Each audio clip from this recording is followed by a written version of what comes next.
आगे के सिद्धांतों के बारे में बात करेंगे। लास्ट क्लास में हमने कोहलबर्ग के सिद्धांत के बारे में पढ़ा था। आज की क्लास में हम कुछ दो छोटे छोटे सिद्धांतों के बारे में बात करेंगे।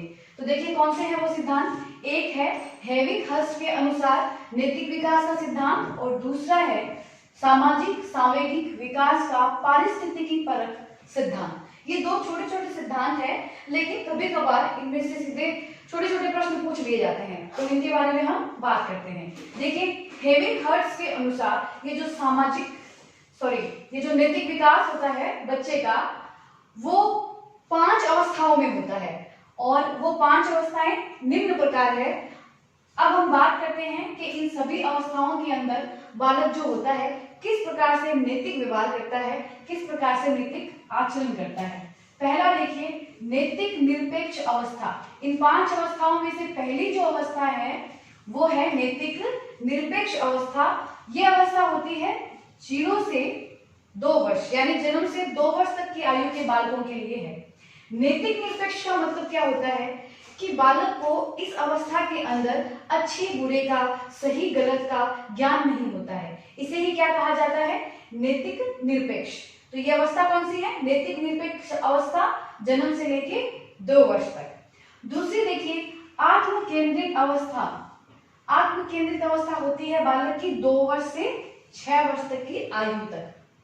आत्म केंद्रित अवस्था का मतलब क्या होता है कि बालक अपने स्वयं के हितों के बारे में सोचता है। अगर जिस चीज में उसको अपना हित दिखेगा वहां उसको वो नैतिकता लगेगी और नैतिकता का पालन वो करेगा। जहां पे उसका हित नहीं है वहां पे वो नैतिक आचरण नहीं करेगा। जैसे देखिए बच्चों को पता होता है कि झूठ बोलना गलत बात है, लेकिन उसे पता है कि अगर उसने कोई गलती कर दी या स्कूल में समझ लीजिए उसके मार्क्स कम आ गए तो वो जाके अपने माता पिता को ये बात नहीं बताएगा, वो झूठ बोलेगा। क्यों?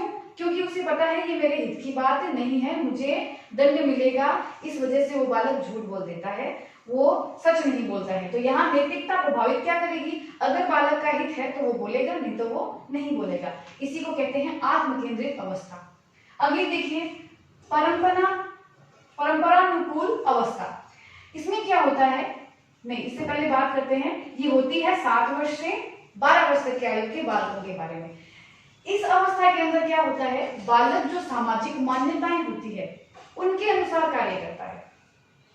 वो सीख जाता है कि समाज में किन चीजों को पसंद किया जाता है, समाज में क्या नैतिकता है, उन चीजों को ये करना शुरू करता है। जैसे क्या होता है कि माता पिता है, समाज के कुछ लोग हैं, वो उन्हें कुछ नैतिकता के नियम सिखाते हैं, जैसे झूठ बोलना गलत बात होती है, आपको बड़ों का आदर करना चाहिए और किसी की सहायता करनी चाहिए। ये सारी चीजें सिखाई जाती है बच्चों को, तो बालक इस अवस्था के अंदर उसकी पालना करता है। अगला देखिए विवेकहीन सचेत अवस्था। ये है बालक की 13 से 16 वर्ष तक की आयु की। इस समय क्या होता है कि बालक जो भी नैतिकता का पालन करता है उसका आधार उसकी भावनाएं होती है, यानी भावनाओं के आधार पे बालक नैतिक व्यवहार करेगा। जिस जगह पे उसकी जैसी भावनाएं होंगी वहां पे वो वैसे ही नैतिकता का आचरण करेगा। ठीक है।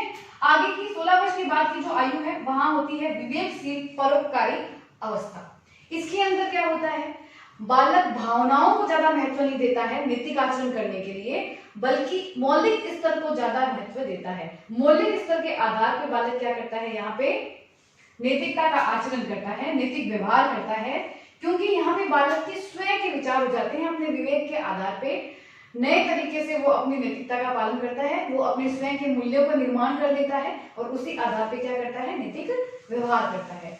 तो ये थी हमारी 5 अवस्थाएं, नैतिक निरपेक्ष, आत्म केंद्रित, परंपरानुकूल, विवेकहीन सचेत और विवेकशील परोपकारी अवस्था। ये किसके अनुसार थी, हेविग हर्स्ट के अनुसार। ठीक है।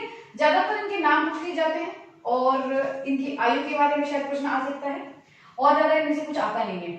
आगे देखिए दूसरे के बारे में हम बात करते हैं, सामाजिक सांवेगिक विकास का पारिस्थितिकी परक सिद्धांत। यह सिद्धांत दिया था यूरी ब्रोनफेल्ड-ब्रेनर ने। ठीक है, ये देखिए ये सिद्धांत इन्होंने दिया था। अब देखो ये जो सिद्धांत है सामाजिक सांवेगिक, जिसे पारिस्थितिकी परक सिद्धांत भी हम कहते हैं, क्या है ये सिद्धांत, यहाँ पे बालक का जो भी आचरण है उसकी व्याख्या एक सामाजिक संदर्भ के अनुसार की गई है। ये सिद्धांत ये कहता है कि बालक एक वातावरण में रहता है और वातावरण में जितने भी लोग होते हैं उनके साथ अंतःक्रिया करता है। तो जैसे लोगों के साथ वो अंतःक्रिया करता है उसका नैतिक विकास वैसा ही होता है। बालक चारों ओर वातावरण से घिरा हुआ रहता है, यानी पर्यावरण से घिरा हुआ रहता है। तो ये जो पर्यावरण है इसके अंदर 5 स्तर है। ये कौन बताते हैं? ये यूरी ब्रॉनफेन-ब्रेनर बताते हैं कि कितने स्तर है पर्यावरण के या कितने मंडल है उनमें। 5 मंडल है। तो इन 5 मंडलों के द्वारा उन्होंने नैतिक विकास कैसे कैसे बालक होता है और कैसे प्रभावित होता है उसका वर्णन इस सिद्धांत के अंदर किया है। चलिए बात करते हैं हम पहले के बारे में, लघु मंडल। लघु मंडल जो होता है वो वातावरण का सबसे भीतरी स्तर है, यानी सबसे भीतरी और सबसे जो पास में स्तर होता है जिसके साथ बालक अंतःक्रिया करता है वो स्तर आता है लघु मंडल के अंदर। जैसे माता पिता के साथ करना, परिवार के अंदर, स्कूल के अंदर शिक्षक के साथ और साथी संगियों के साथ बालक व्यवहार करता है। यहाँ पे जो अंतःक्रिया की जाती है इस अंतःक्रिया का प्रभाव बालक की नैतिकता पे पड़ता है। जैसे नैतिक आचरण के बारे में यहाँ पे सिखाया जाएगा वैसा ही बालक सीखेगा। माता पिता अगर समझ लो कोई खराब परवरिश दी जाती है बच्चों को जो एक अपराधी बैकग्राउंड से बिलोंग करते हैं, वो बच्चों को क्या सिखाएंगे कि झूठ बोलना कोई गलत बात नहीं होती, तो उनके लिए वही नैतिकता है। तो जैसा वातावरण में आप अंतःक्रिया करोगे वैसा ही नैतिक विकास होगा। अगला देखो मध्य मंडल। मध्य मंडल जो होता है वो परिवार, आस पड़ोस, साथी संगी, स्कूली अनुभूतियां या परिवार की अनुभूतियां जो हमने अभी लघु मंडल में भी पढ़ी थी उन्हीं से बना हुआ मंडल है। लेकिन यहाँ पे क्या अलग है, देखिए इसके अंदर क्या होता है कि जो स्कूली अनुभूतियां होती है बालक की और एक परिवार की अनुभूतियां होती है, इनके बीच का जो संबंध होता है वो इस मंडल के अंदर दिखाया जाता है। क्योंकि परिवार एक छोटा रूप है जहाँ पे बालक का पहले नैतिक विकास होता है, फिर जाता है वो स्कूली वातावरण में, उसके बाद में एक संबंध क्रिएट होता है, जो भी नैतिकता उसने यहाँ सीखी और वहां पे सीखी है, तो वो आता है आपका मध्य मंडल के अंदर। ठीक है, अगला देखिए बाह्य मंडल। बाह्य मंडल में क्या आएगा, देखिए माता पिता का कार्यस्थल, धार्मिक संस्थान, स्वास्थ्य एवं कल्याण केंद्र, ये जो संस्थाएं आप देख रहे हो इन सबका भी प्रभाव पड़ता है बालक के नैतिक आचरण पे।